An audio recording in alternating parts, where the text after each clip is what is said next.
noswaith dda, a chroeso i bodlediad o'r Hwyrol Weddi Eglwys Dewi Sant ar yr ail sil yn hymor y Teyrnas.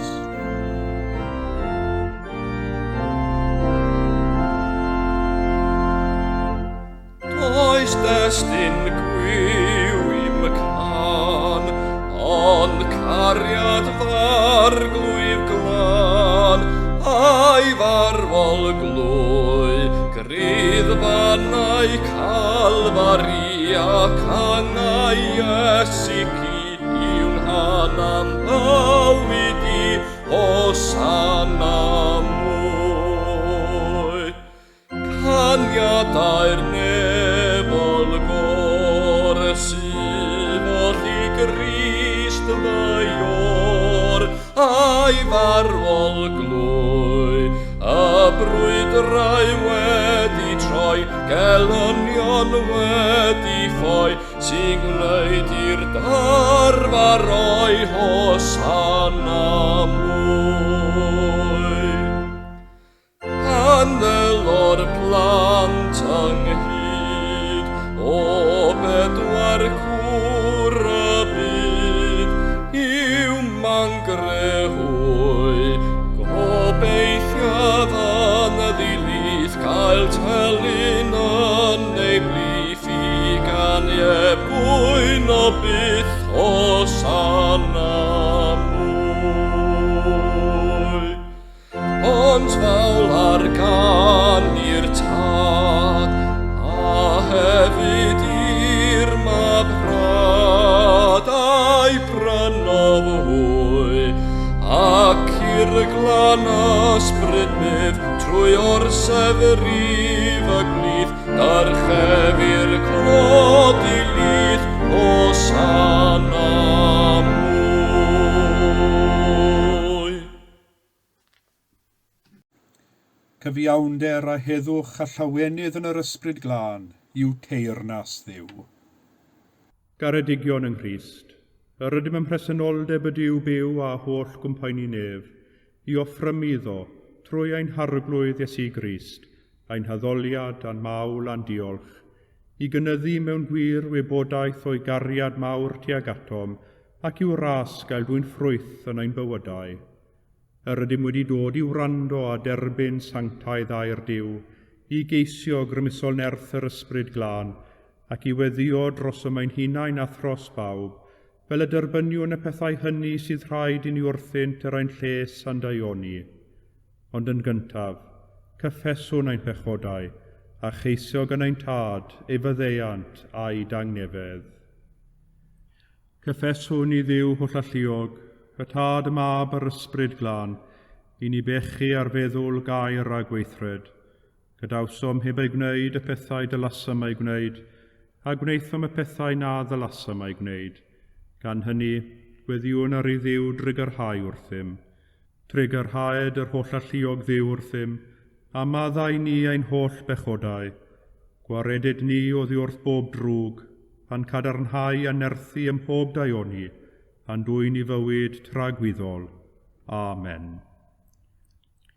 Yr holl alluog Dduw sy'n maddau bawb sydd yn wir a difeiriol, a drigyrhaw wrthych, maddau i chwi a'ch gwared oddi wrth eich holl bechodau, eich cadarnhau a'ch cryfhau ym mhob daioni, a'ch cadw yn y bywyd tragwyddol, trwy Iesu Grist ein harglwydd. Amen.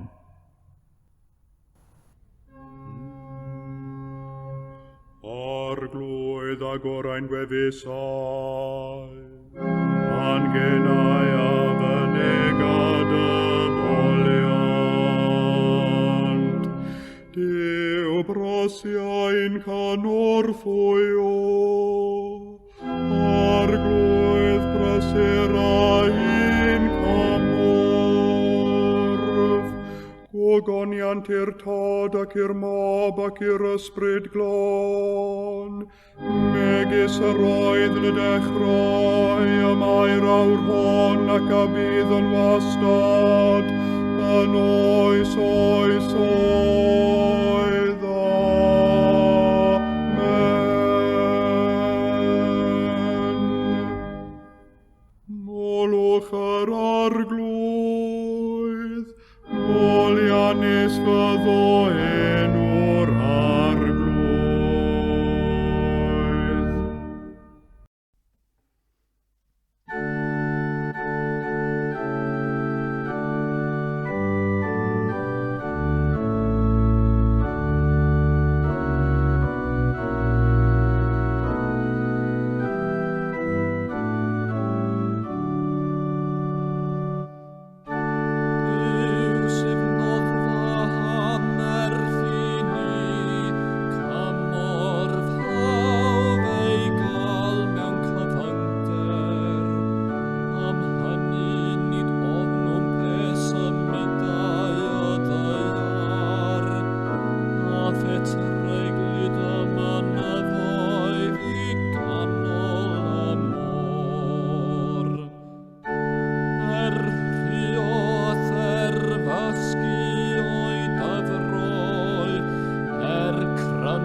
Teyrnas oedd ysgol gasant, efe arroddus ei lef, tofodd y ddaiar.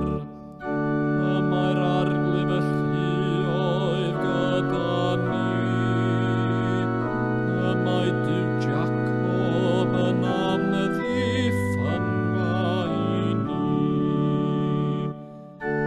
Daiwch gwelwch weithredoedd yr arglwydd, pa anghyfanhef draw naiff efe ar y ddaiar. Gnau'r ryfeloedd beidio hyd eithaf y ddaiar, efe addryllia bwac a dir y waithon, efe alisg y cerbydau a than. Peidiwch a gwybyddwch maim a fi sy'n fyw, dyrchefyr fi ymysg y cenhedloedd, dyrchefyr fi ar y ddaiar. Y mae'r arglwydd y llioedd gyda ni, am ddiffynfa i ni yw Duw Jacob. Gogoniant i'r tad ac i'r mab, ac i'r ysbryd glân. Megis yr roedd yn y dechrau, a mae'r awr hon ac y bydd yn wastad. Yn oes oedd.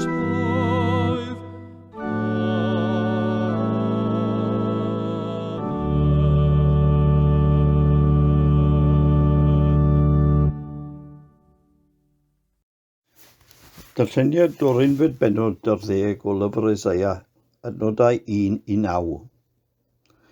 O'r cyff a dewir i Jesse, fe ddaw blygurin, ac fe dif cangen o'i wraidd ef. Bydd ysbryd yr arglwydd yn gorffus arno, yn ysbryd doethineb a deall, yn ysbryd cyngor a grym, yn ysbryd gwybodaeth ac ofn yr arglwydd. Ymhyfryda yn ofn yr arglwydd. Nid wrth yr hyn a wel y barna, ac nid wrth hyn a gliw y dyfarna, ond fe farna'r tlawd yn gyfiawn a dyfarnu'n uniawn i rhai anghennus y ddeiar. Fe derir ddeiar a gwialen a'i enau, ac a gwynt ei wyfusau fe ladd yr rhai drygionus. Cyfiawnder fydd gregus ei lwynau, a ffeddlondeb yn rhwymyn am ei ganol. Fe drig y blaidd gyda'r oen, fe orwedd y llewbart gyda'r myn. Bydd y llo a'r llew yn cydbori, a bachgen bychan yn ei harwain. Bydd y fiwch yn pori gyda'r arth, a'i llydnod yn cydorwedd. Bydd y llew yn bwyta gwair fel ich. Bydd plentyn signo yn chwarae wrth dwll y rasp, a baban yn estyn ei law dros ffair wybr. Ni wna'n ddrwg na difrod yn fy holl fynydd sanctaidd. Canis fel y llenwyr dyfroedd y môr i'w ymylon, felly y llenwyr y ddeiar a gwybodaeth yr arglwydd. Yma y terfyn y llys.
Abraham ei had yn dragowydd, gogoniant i'r tad ac i'r mab, ac i'r ysbryd glan, megis roedd yn y dechrau, a mae'r awr hon ac y bydd yn wastad, yn oes, oes, oes, amen.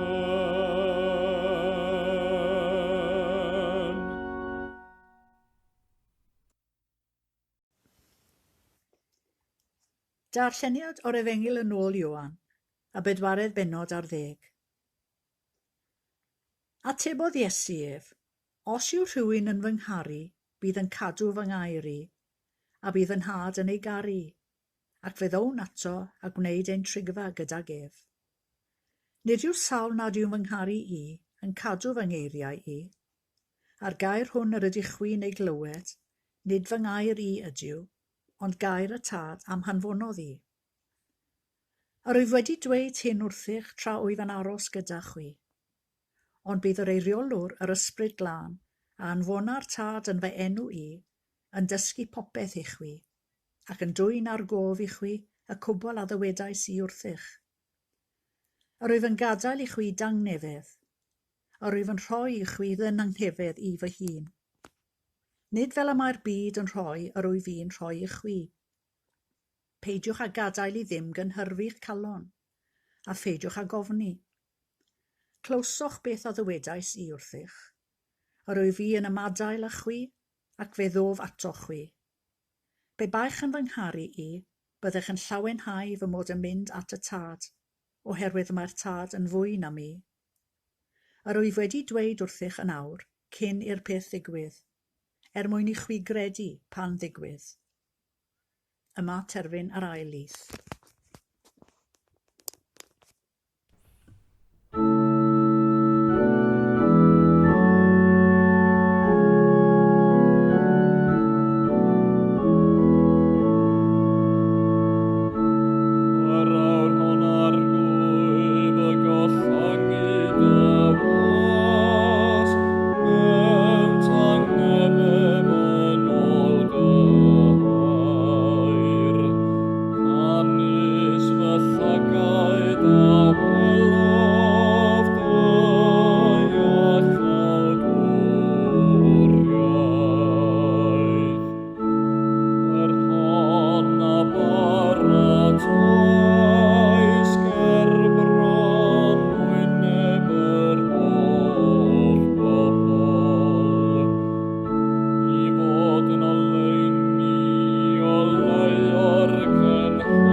Credaf yn i'w dad holl gyfoethog, creawdwr nef a deiar, ac yn Iesu Grist ein fab ef, ein harglwydd ni, yr hwn a gael trwy'r ysbryd glân, a aned o fair forwyn, a ddioddefodd dan Pontiws Peilat, a groesoeliwyd, a fe farw ac a gladdwyd.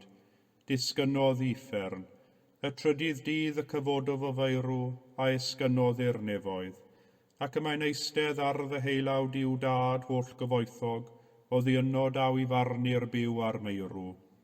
Credaf yn yr ysbryd glân, yr Eglwys lân Gatholig, cymyn y Sant, myddeiant pechodau, at gyfodiad y corff, a'r bywyd tragwyddol. Amen.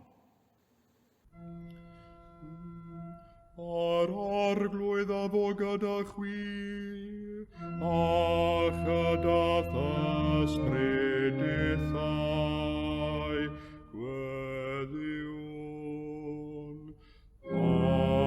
Arglwydd drigar hawr ddim, Crist drigar hawr ddim, arglwydd drigar hawr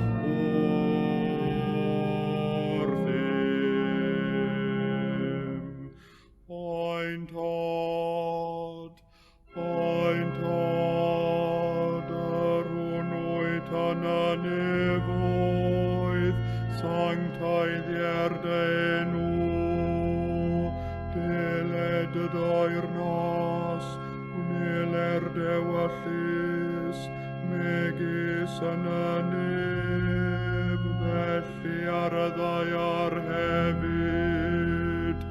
Daroi ni heddiw ein barab ein addiol, a maddau ni ein dyledion, fel y maddaiwn ein dyledwyr, ac nac arwai ni brofedigaeth, aeth i'r gwared ni rhag drwg,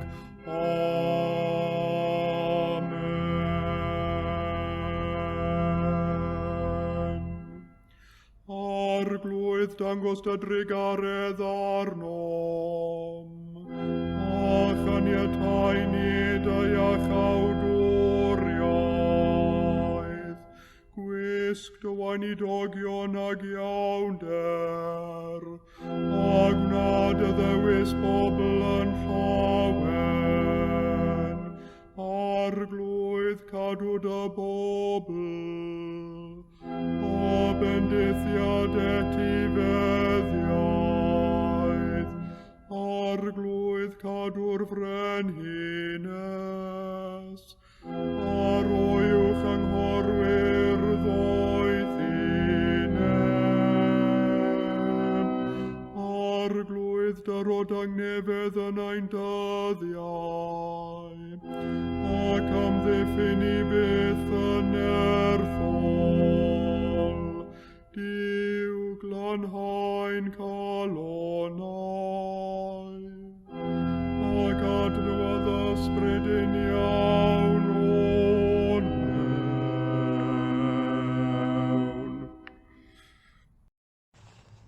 Caniatâw arglwydd erfyniwn arnat, bod i gwrs y byd hwn gael ei drefnu mor heddychlon trwy dy lywodraeth di, fel y gall dy eglwys dy wasanaeth i'n llawen mewn heddwch a phob diwioldeb, trwy Iesu Grist ein harglwydd.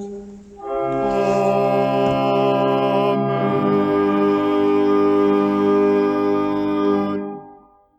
O llalluog Dduw, ffynhonell pob dymuniad sanctaidd, pob cyngor da, pob gweithred gyfiawn, Dyrwydd weision y tangnefedd na all y byd ei roddi, fel y boeni gan i fyddhaeth orchmynion, a'n gwared gennyt rhagofn ein gylynion, dreulio ein hamser mewn heddwch a thangnefedd, trwy Iesu Grist ein harglwydd.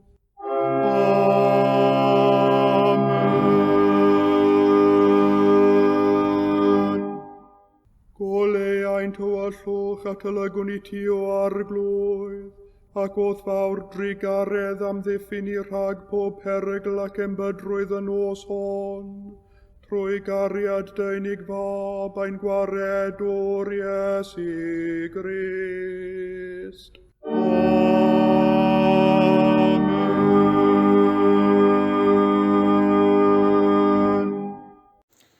Ac felly parhawn yn ein gweddiau heno. A ninnau wedi cyrraedd tymor y gaeaf, tymor yr oriau golau dydd yn birhau, a chynnydd ar oriau'r tywyllwch, tymor yr oerfel a bywyd yn cilio, tymor sy'n gallu bod yn anodd i nifer, gweddiwn.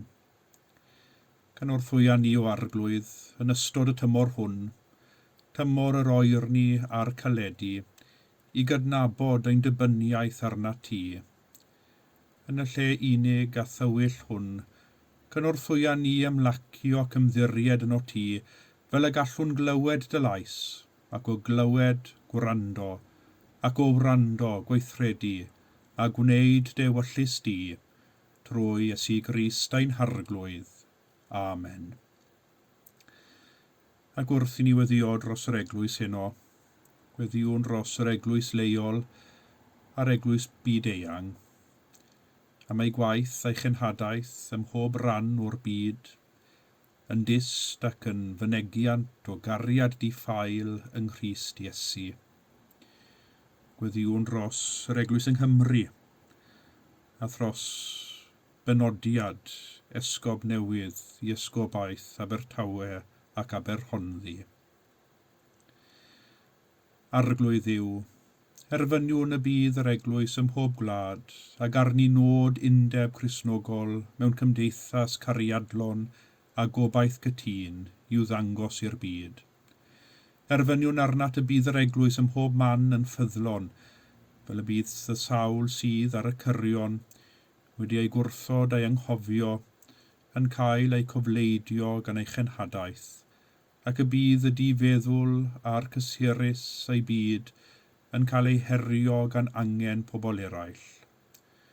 Boed i'r eglwys ym mhob pentref a thref a dinas fod yn llafar, yn gyhoeddi'r efengyl, yn llefaru geiriau gwellhad ac yn siarad am wirionedd y bywyd, trwy Iesu Grist ein harglwydd.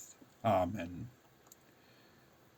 Gweddiwn dros genhadledd COP 26 a gynhelir ar hyn o bryd yn Glasgow, ac wrth i ni weddio dros arweinwyr y gwledydd ynglyn â'r camau byddant yn ei cymryd i leihau a'i ôl troed carban.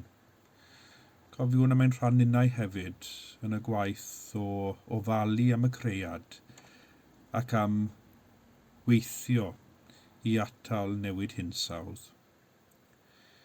Gwaredwr a rhoddwr bywyd, yr ydym i gyd yn rhan o'th greadigaeth brydferth a rhyfeddol di. Fe'n gwneithos ni'n gyfrifol am ein meithrin, a'i hamddiffyn a'i pharchu. Yr ydym wedi methu yn y gorchwyl a rhoddais di ni. Roi ni'r dewrder angenreidiol i wyreddu'r tangefedd a'r llawenydd a welodd y proffwyd Eseia. Y blaidd yn trigon heddychlon gyda'r oen. Roi ni tostieri feithrin y greadigaeth. Yr wybodaeth yw hamddiffyn, a'r cariad yw pharchu, fel y cyflawnir dy bwrpas di. Roi ni awch am gymod, fel yr iacheir dy greadigaeth gyfan, trwy Iesu Grist ein harglwydd. Amen. Cymerwn eiliad neu ddwy gofio'r cleifion, a phawb y gweddiwn drostynt yn feunyddiol.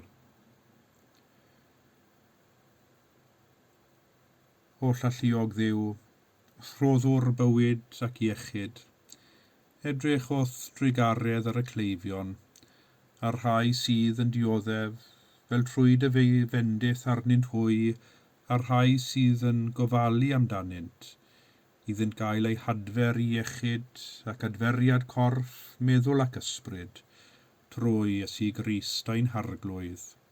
Amen. Dragwyddol Dduw, gwleini'r meddyliau sy'n dadnabod, llawenydd y colonnau ath gar, a nerth yr ewyllysau a thwasanaetha. Caniatáu ni felly dadnabod fel y carom di yn gywir, a thadnabod yn y fath fodd fel y gwasanaethom di yn gyflawn, tydi y mae dy wasanaeth yn rhyddid perffaith, trwy Iesu Grist ein harglwydd. Amen. A dwedwn gyda'n gilydd eiriau'r gras. Gras ein harglwydd Iesu Grist, a chariad Duw, a chymdeithas yr ysbryd glân, a fo gyda ni oll, byth bythoedd. Amen.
nef, tan siomedig flin, heb ofni dim, ond aros byth yn ddiogel, anghariad Duw gwared fyddor hyn.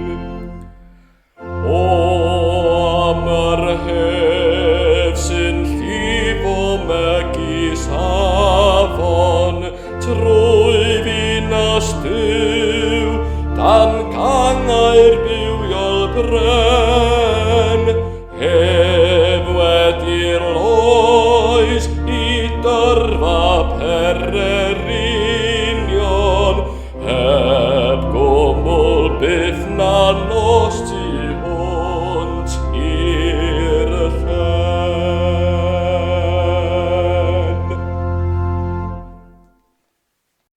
Peidiwch a gadael I ddim cynhyrfu'ch calon, a pheidiwch ag ofni. Rhan o'r 7th adnod ar 20, o'r 4th bennod ar 10, o'r Efengyl yn ôl Sant Ioan. Odych chi'n un sy'n cynhyrfu'n hawdd? Mae'r gair cynhyrfu yn un o'm hoff eiriau. Dwi'n hoffi'r seiniau sydd yn y gair.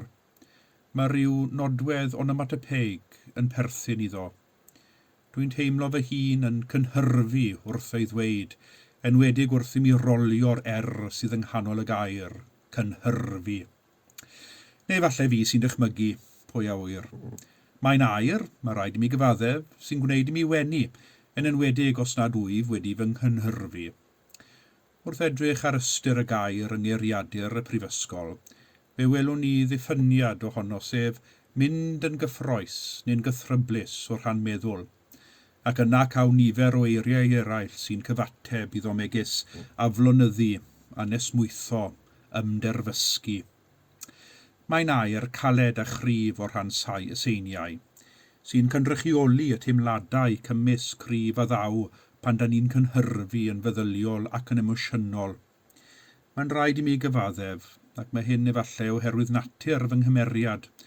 Dydw I ddim yn un sy'n cynhyrfu'n hawdd, ond pan dwi yn, mae pawb arall yn gwybod. Mae siom, braw, sioc, ansicrwydd, rhyw ddigwyddiad yn isgwyl sydd yn taflu ni o'n hechel I gyd yn gallu ein haflonyddu, anesmwytho a'n cynhyrfu. A gwir yw mae bywyd yn llawn siomedigaethau, ansicrwydd, a daw digwyddiadau anisgwyl ar ein traws yn ei tro. Dyna yw natur bywyd, a does dim gwahaniaeth faint mor ofalus yr ydym wrth gynllunio, neu baratoi ein hunain, neu geisio amddiffyn ein hunain rhag pob digwydd a damwain all ddigwydd I ni, eto mae rhywbeth yn llwyddo i'n daflu a'n cynhyrfu o bryd i'w gilydd.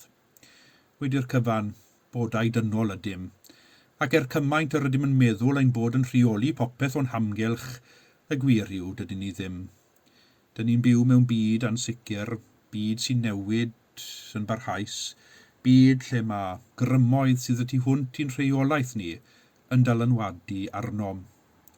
Dyn ni'n byw mewn perthynas â phobl eraill, fel rhan o deulu, cymdeithas a chenedl a hefyd byd, ac ni allwn reoli dewisiadau ac ymddygiadau eraill, ac mae hyn I gyd yn ychwanegu at yr ansicrwydd ac yn golygu nad ydym yn cael ein ffordd ein hunain bob tro, neu dydy rhywbeth ddim yn gweithio allan fel y dymunwn, nid oherwydd unrhyw ddiffyg ymdrech ar ein rhan ni, ond oherwydd bod eraill yn tynnu yn groes I ni, neu ddim yn rhannu yr un weledigaeth â ni, neu sydd am fynd I gyfeiriad hollol wahanol I ni. A mae'r holl bethau hyn, y bach a'r mawr, yn gallu peri ni gynhyrfu a theimlo'n aflonydd ac yn anesmwyth, ac yn dwyn o ddiwrthym, dawelwch meddwl a noson dda o gwsg o bryd i'w gilydd. Mae'n ddiddorol nodi bod cynhyrfu yn air sy'n ymddangos yn weddol fynych yn Efengyl Ioan, yn bendant yn fwy nag yn unrhyw un o'r Efengylau eraill, a hefyd yn fwy nag unrhyw un o lyfrau eraill y Beibl. Cawn enghraifft o Iesu ei hun yn cynhyrfu, pan welodd Iesu Mair yn wylo, yn wylo dagrau galar ar farwolaeth ei brawd Lazarus, fe'i cynhyrfwyd ysbryd Iesu gan deimlad dwys, medda'r testun wrthym. Be wyddom i farwolaeth Lazarus effeithio'n drwm ar Iesu hefyd, oherwydd fel mair, be dorodd Iesu i wylo, y teimladau dwys a nisgrifiadwy braidd sy'n perthyn i galar a phrofedigaeth. Nesaf fe gawn Iesu yn cynhyrfu wrth iddo ar ôl golchi traed ei ddisgyblion, ddechrau sôn wrthynt am yr un a fydde o fewn oriau yn ei fradychu ddwylo milwyr. Roedd Iesu wedi golchi traed pob un o'i ddisgyblion gan gynnwys traed yr un a fyddai'n ei fradychu, sef Judas Iscariot. Cymaint yr oedd Iesu yn gwybod mae'r groes oedd yn aros amdano, eto roedd y wybodaeth fod un o'i ddisgyblion ei hun yn mynd i'w fradychu wedi gynhyrfu. Y siom efallai o wybod bod un oedd mor agos iddo yn mynd i droi ei sawdl yn ei erbyn, a bod yn rhyw fath o rhwyd a bydden ei ddal. Ond beth sy'n werth gofio, i Iesu wybod pwy oedd yn mynd i'w fradychu, ni enwodd ef, ond gadawodd Iesu yw Judas adael yr oriwch ystafell, efallai yn y gobaith y byddai'n wedi farhau o'i fwriad. Dywysodd Judas adael a chamu'r nos. Fel rhan o araith hir i'w ddisgyblion, yn ei paratoad ar gyfer ei ymadawiad, yn ei paratoi ar gyfer ei ddioddefaint ar groes, fe gawn Iesu yn dweud wrthynt, peidiwch a gadael i ddim cynhyrfu'ch calon. Roedd yr holl sôn am fradwr yn ei plith ac am Seimon Pedr yn mynd i'w wadu wedi aflonyddu'r disgyblion yn llwyr ac wedi ei cynhyrfu'n lan. Roedd y cymdeithas gyda'i gilydd a Iesu yn ddedwydd ac yn llon, yng nghwmni Iesu yr oedd ei bywydau yn gyflawn, yn llawn ystyr a chyfeiriad yn ddiogel. Roedd y disgyblion wedi cynllunio eu dyfodol gyda Iesu, ac yr oedd hyn gyda Iesu yn ei harwain a'i hyfforddi. Ond roedd yr holl sôn am Iesu a'i ddioddefaint ar groes, yr holl sôn am frad a Phedr oedd mor driw i Iesu yn ei wadu, wedi taflu'r holl sicrwydd gynt oedd ganddynt mas trwy'r ffenest. Roedd ei holl disgwyliadau a'i breuddwydion wedi ei dymchwel gan eiriau Iesu am y dyfodol. Nid y groes oedd ymlaenllaw meddyliau'r disgyblion, ac yr oedd sôn am y groes wedi ei cynhyrfu'n lan. Felly, dwywaith fe gawn Iesu yn dweud wrth ei ddisgyblion, peidiwch a gadael i ddim cynhyrfu'ch calon. Yn gyntaf, ar ddechrau'r 4 bennod ar 10, cawn Iesu'n dweud peidiwch a gadael i ddim cynhyrfu'ch calon cred yn yw, a chredwch yn ofinnau. A dyma ni gweld yr rhinwedd gyntaf sydd angen arnom yn wyneb ansicrwydd, a hynny yw ffydd. Ffydd yn yw, ffydd bod y dyfodol yn ddiogel yn nwylo Duw. Mae'n gallu bod yn andros o anodd i osod ein ffydd yn yw ac yn ymddiried ein dyfodol iddo, oherwydd mae'n golygu cydnabod nad ni sy'n rheoli popeth, nad ni sy'n cael y gair olaf. Ond wedi dweud hynny, dydy cynhyrfu ddim yn gwneud lles i neb, ac ni all cynhyrfu newid dim byd. Doedd dim modd i'r disgyblion cymaint ei dymuniad, ei hymdrechion, ei protestiadau achub Iesu rhag y groes. Roedd y groes yn rhan anatod o gynllun Duw, ac roedd Iesu ei hun wedi troi ei wyneb tuag at Jerusalem, a doedd dim na neb yn mynd i'w hatal rhag cyflawni a'i alwad. Yr unig beth yr oedd y disgyblion yn gallu ei wneud oedd credu. Credu yn Duw a credu yn Iesu, a credu bod y groes yn rhan o gynllun mwy. Bod marwolaeth Iesu yn mynd i gyflawni rhywbeth na allai dim byd arall ei gyflawni, sef trwsio'r berthynas rhwng y ddynoliaeth a Duw. Pan osodwn ni ein ffydd yng Nghrist Iesu, a'i ffyddlondeb ef yw air, ac i ni, fe ddown ni o hyd i'r tawelwch meddwl a'r llonyddwch sy'n ffisig i'r holl ansicrwydd sy'n gallu ein haflonyddu a'n cynhyrfu mor hawdd. Ar eilwaith mae Iesu'n dweud wrth y ddisgyblion, a tro hwn wrth iddo sôn am ei ymadawiad a rhodd yr ysbryd glân iddynt, a bydde'n dod i'w harwain a'i cyfnerthu ar ôl iddo ddychwelyd at y tad. Meddai Iesu wrthynt, peidiwch a gadael i ddim cynhyrfu'ch calon, a pheidiwch ag ofni. Be sy'n wir yn peri ofn i ni, ond yn sicrwydd, ydym yn gwybod beth a ddaw y fori neu wythnos nesaf neu'r flwyddyn nesaf.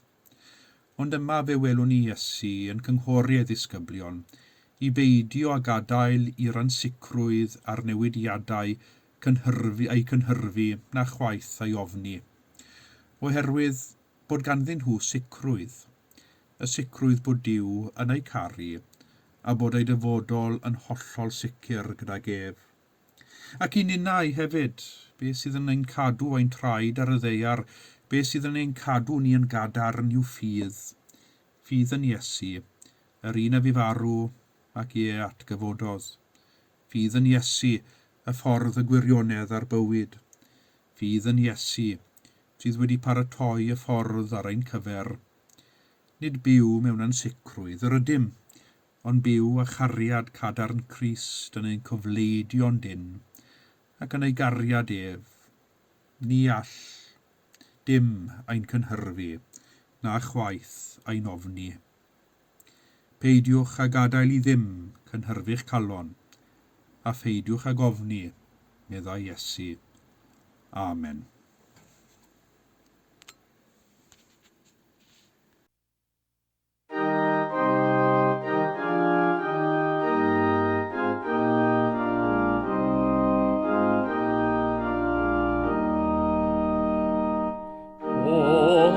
Aros gyda ni, ein hioran caedwad cy, os cawn dy wef nid ofn braw, o aros gyda ni. Yn os i fynesau, ac oriau'r twallwch di,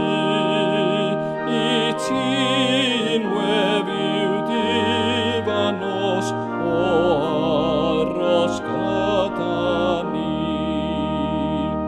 Chwenach i'r iman y fawr, dy bresenoldeb di, un can mor ffwy o dan bob croes, o aros gyda ni.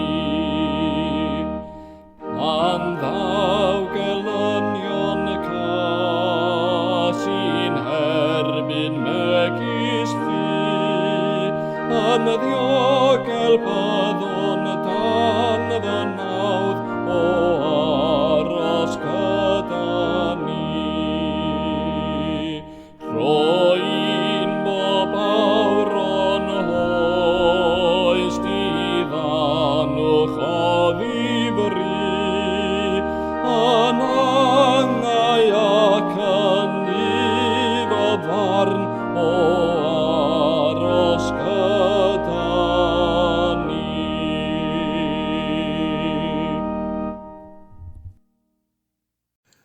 Tangnefedd Duw, yr hwn sydd uwchlaw pob deall, a gadwa'ch calonnau eich meddyliau yng ngwybodaeth a chariad Duw a'i fab Iesu Grist a'n harglwydd, a bendith Duw holl alluog, y tad y mab a'r ysbryd glân, a fo'n eich plith ac a drigo gyda chwi yn wastad. Amen.